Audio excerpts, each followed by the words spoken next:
ang nakaraan sa Voltes 5 Legacy. Kayo ba talaga yung totoong papa? Anak ko. Mataas ang bihag. May nagligtas sa kanya. Na-discovery na nila tayo.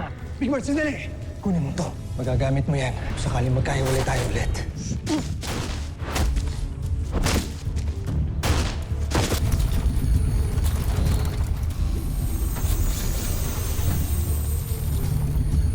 Nakita ko na po si Papa. Ito po, binigay sa akin ni Papa to bago siya mabawi ng mga kalaban. Kami nang bahala mag-decode dito. Ang homesack na Rodka at si Dr. Ned Armstrong ay iisa. Kaya pala malakas ang depensa ng Terra Air 2. Laking gulat na lang siguro ni Prinsipe Santos pag nalaman niya na may mga kapatid pa siyang iba. Wag! Ilihim mo ito sa kanya, Joel. At itago mo rin sa kanya na buhay pa ang kanyang ama. Thunder Missiles! Buti naman, bumalik ka! Ano pa hinihintay natin? Let's vote!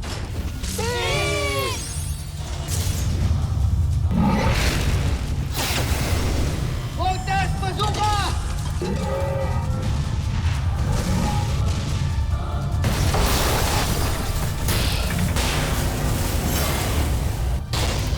Laser Sword!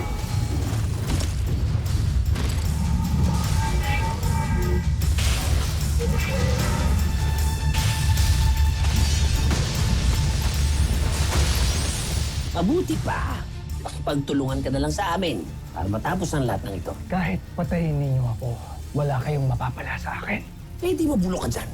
Good news, team. I have deciphered the code that your father gave us. At sa log entry number na yan, may frequency number ng pulse wave na embedded sa katawan ni Dr. Armstrong. Ned Armstrong is here in this location. Sigurado ba kayo dyan, Dr. Hook? Baka mamaya di ko atrap na naman yan. Huwag kang sumama kung ayaw mo. Alright, team. Let's go find Papa.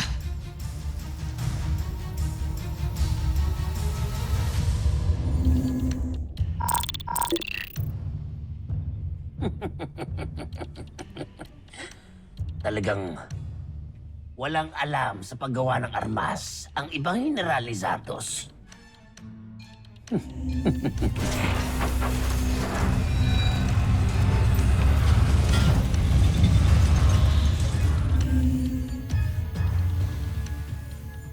Palalakasin kita.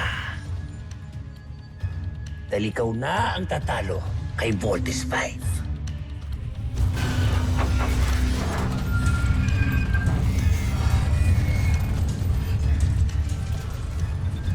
Soldier, taglay mo ngayon ang pambihirang katangian ng amoeba.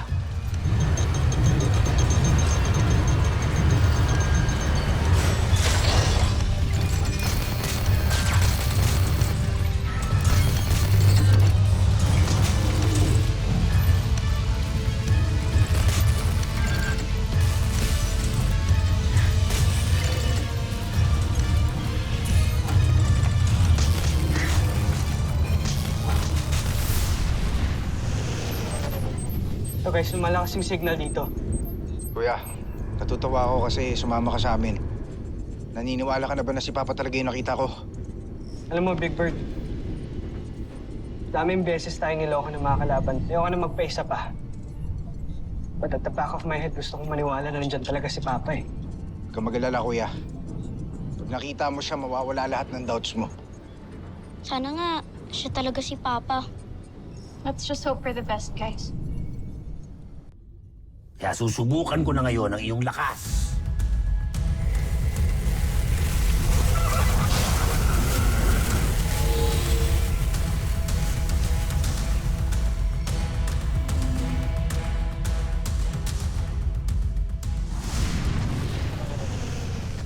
Ito guys, malakas na yung signal dito. Malapit na tayo sa location.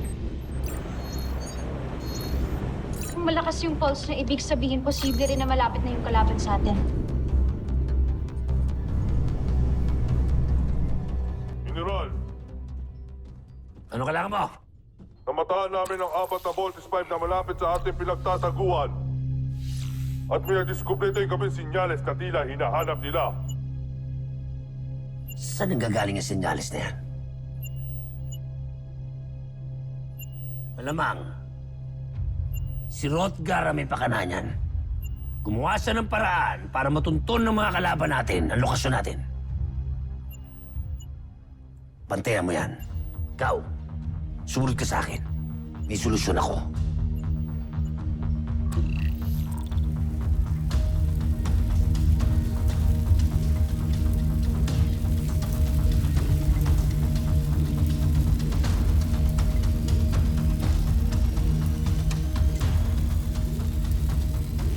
Lakasan niyo pa ang enerhiya ng aparato.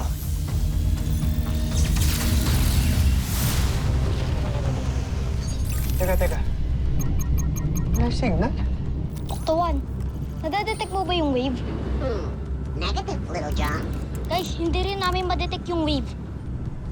Dr. Hope, the wave transmission from the camp suddenly stopped. Hindi na ho namin makita yung signal eh. Kahit sa amin, nawala rin ang pulse wave.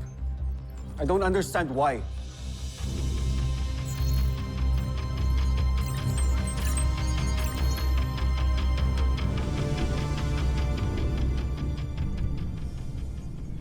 Yan.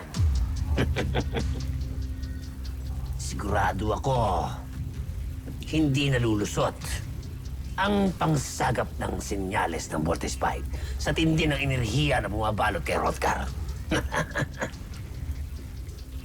Ewan ko lang, kung matuntun pa nila to,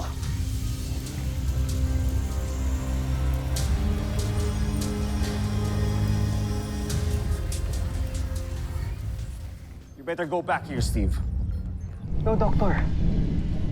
Kung nawala yung signal, ibig sabihin nakita kami ng mga kalaban. Therefore, nandito lang sila. Which is dangerous, lalo na hindi kayo kumpleto. Sige na, bumalik na kayo, tsaka na lang natin pag-usapan kung anong sunod ninyong gagawin. No, Doctor. Itutuloy namin yung paghahanap kay Papa. Big Bert, pwede ba huwag niyong matigas ang ulo niyo? Armstrong Brothers! Jamie, do you read me? Mark, where are you going? Susundan ko po sila, Dr. Hook. Baka mamaya mapano pa si Jamie. Mark, wait!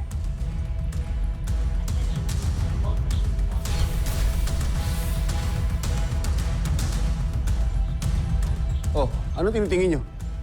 Go back to work! Move it!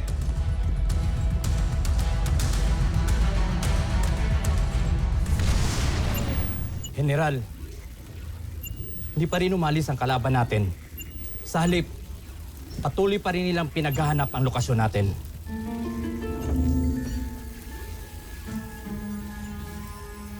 talagang sinusubukan nila ang pasensya ko. Kaya ilabas nyo na ang aking Beast Fighter.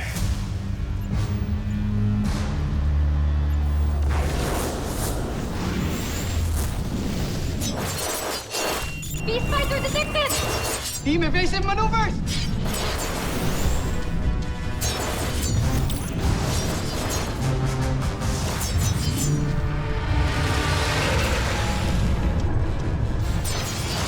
Mukhang yan yung kalaban natin earlier. Mas lumaki siya.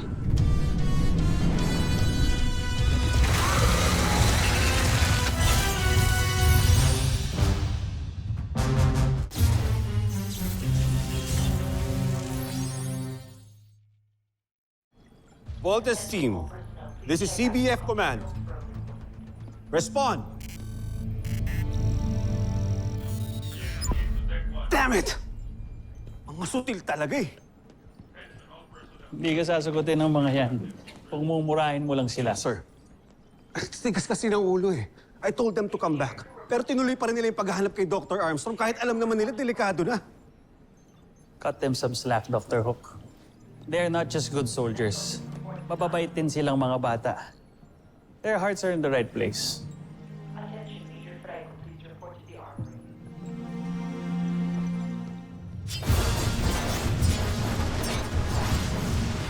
Lakas! Kung pwede lang sana tayo mag-vault in. Area bomb!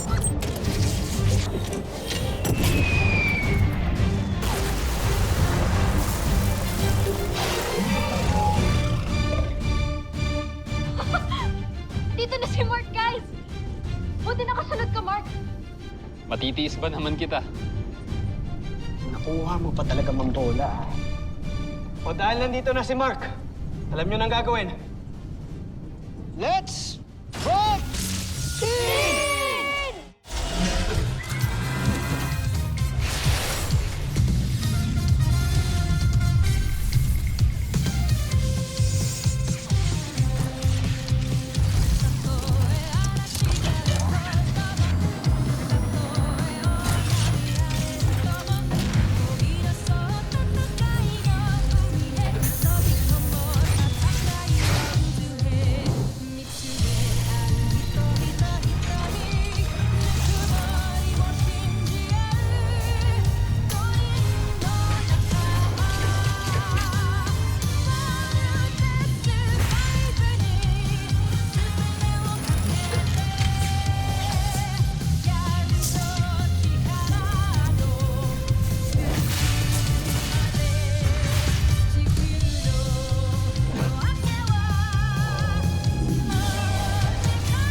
Naging isa siya?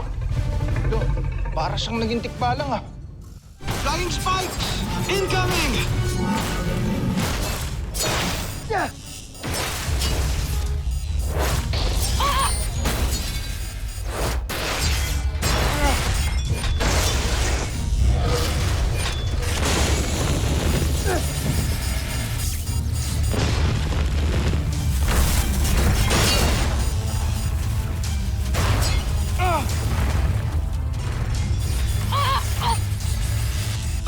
Bakit ba ang hilig nila tayong ipako sa lupa?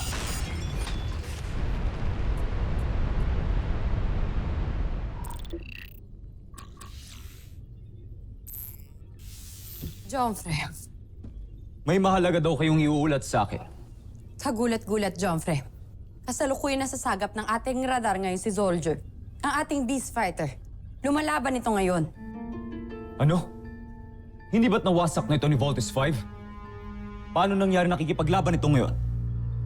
Iyon din ang pinagtataka namin, Jomfre. Panoorin niyo.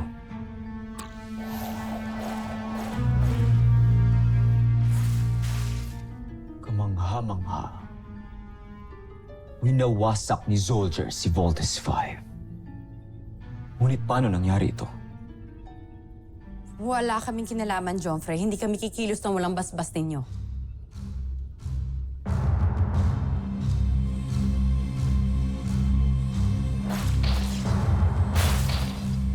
Si Zhu. Siya ang maaaring may gawa nito. Dalhin niyo sa akin si Zul kapag nakita niyo siya. Nagdududa na ako sa isang yun. Masusunod, Jomfre.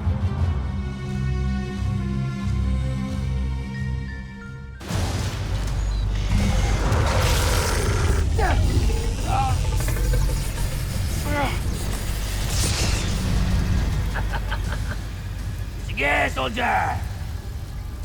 Pagkakataon mo na to para makabawi kay Voltes 5. Sige!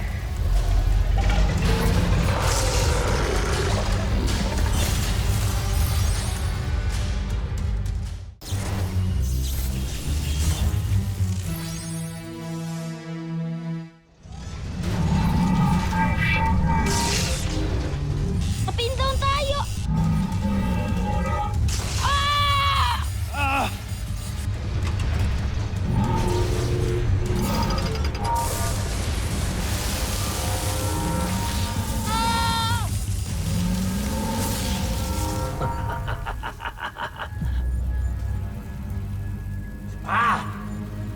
Tuloy mo pa yan!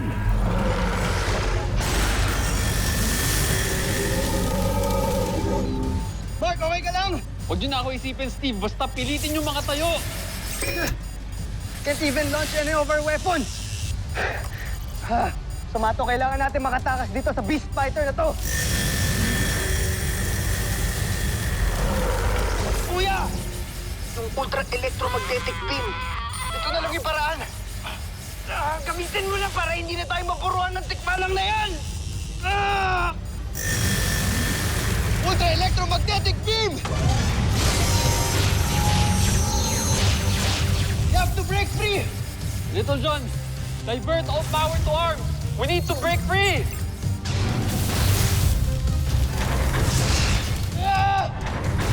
Oh, loko. Masarap ba?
Talo na naman ako kay Voltes 5. Pinahiyan niyo na naman ako!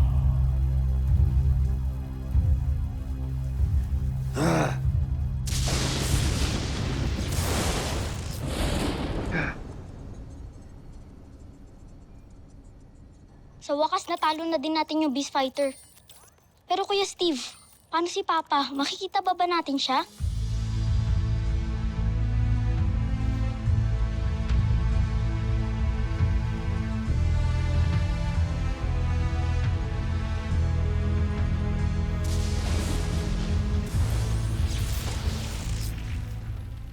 General Zul, may impormasyon kaming nakalap. Naghahanap ka na ng mga kawal ni Prinsipe Zardos. No? Dalhin niyo agad sa akin si Zul kapag nakita niyo siya. Nagtutuda na ako sa isang yun. Baka kailangan kong bumalik muna ka na Santos. Siguraduhin niyo lang. Hindi makakatakas si Rodgar sa aparatong yan. At lakasan niyo pa ang inariya. Masusunod, General.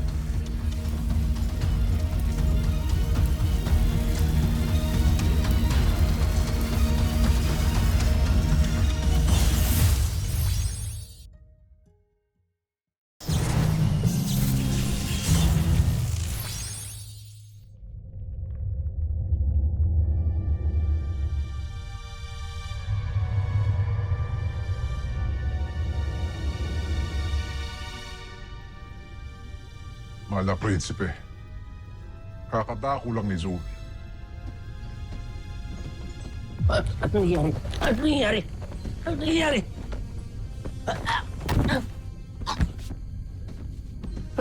Akala mo siguro hindi ko matutuklasan ng mga kalokohan mo, Zul. Hayaan niyo po ako magpaliwanag. Hindi ko kailangan ng paliwanag! Sumaba ka sa laban ng walang pahintulot ko. Sino ka ba sa inaakala mo, ha? Kaya pala nawala ka? Nagsarili ka na? Pero talunan ka pa rin. Nang dahil sa pagmamagaling mo, Mapapahiya na naman ako sa ating emperador! Patawarin niyo ako, Jompre. Hindi na po mauulit. Hindi sapat ang pagmamakaawa mo. Dapat sa'yo magtanda. Draco, alam mo ang gagawin sa nagmamagaling na ito. Pero, igapos to. Prinsipe. Mahal kong Prinsipe. Maawa mo kayo sa akin. Maawa kayo sa akin. Maawa kayo sa akin.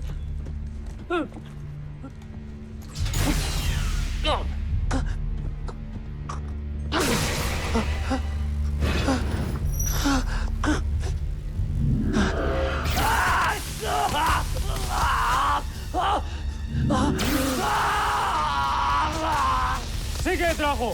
Huwag mong titigilan yan!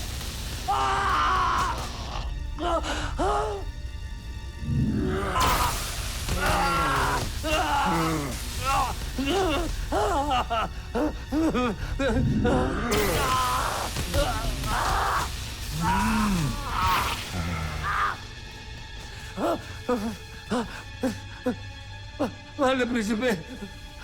Hayaan niyo po ako magpaliwanag. Nagawa ko lang yun. Dahil gusto ko kayo isalba sa emperador.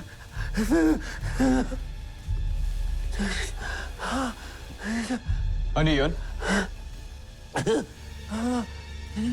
Nakita ko kasi kung paano kayo alipustahin ng mahal na emperador nung huli kayo nag-usap.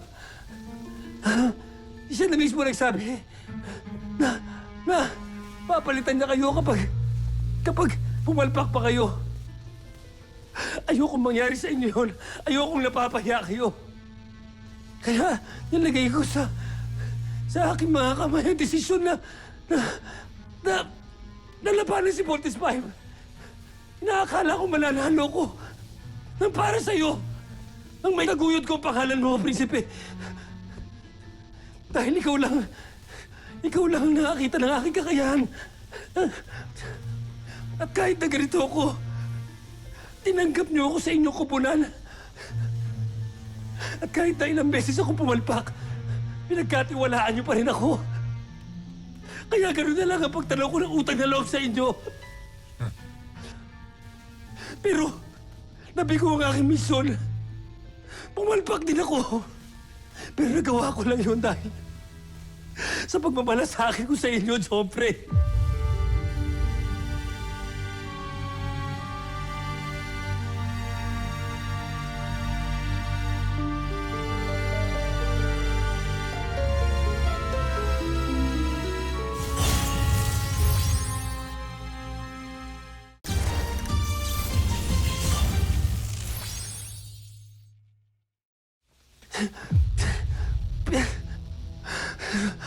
Pwede ba?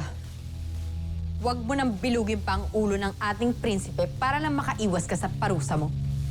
Kung sa tingin nyo, wala na ako sa isay. Tatanggapin ko na ito na ang katapusan ko. Sige, General Draco. Palakulin mo na ang ulo ko. Tapusin mo na ako. Ikagagalak ko, Zul. Wag! Sandali! Sandali! Mahal na Prinsipe! Mahimik ka! Jompre! Sandali, Draco! Ilapit mo siya sa akin.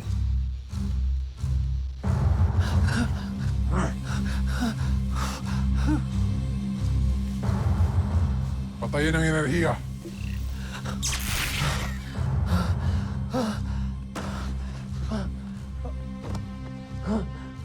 Tawarin ko. Prinsipe. Sa susunod na magmagaling ka pa, kamatayan ang magiging kaparusahan mo. Maraming salamat, Jompre. Pastangan.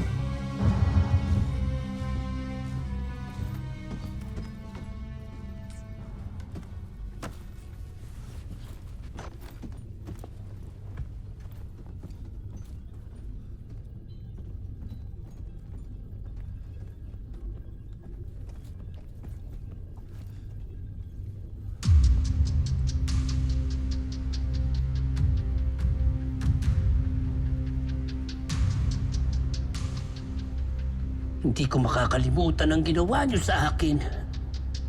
Hindi ko kayo mapapatawad. May isa pa akong alas. Hindi kailanman malalaman ni Zardos na buhay ang kanyang ama. Pagbabayaran niyo ang kalupitan na ginawa niyo sa akin.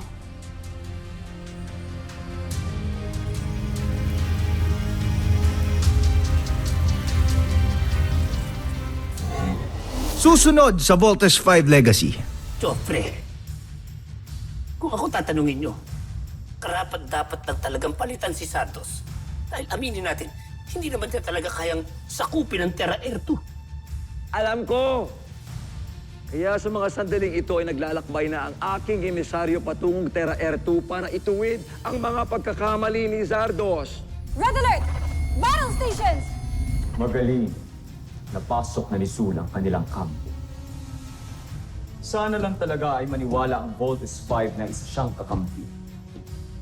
Dahil kung hindi niya magawa ang aking pinapagawa, buhay niya ang magiging kapayo.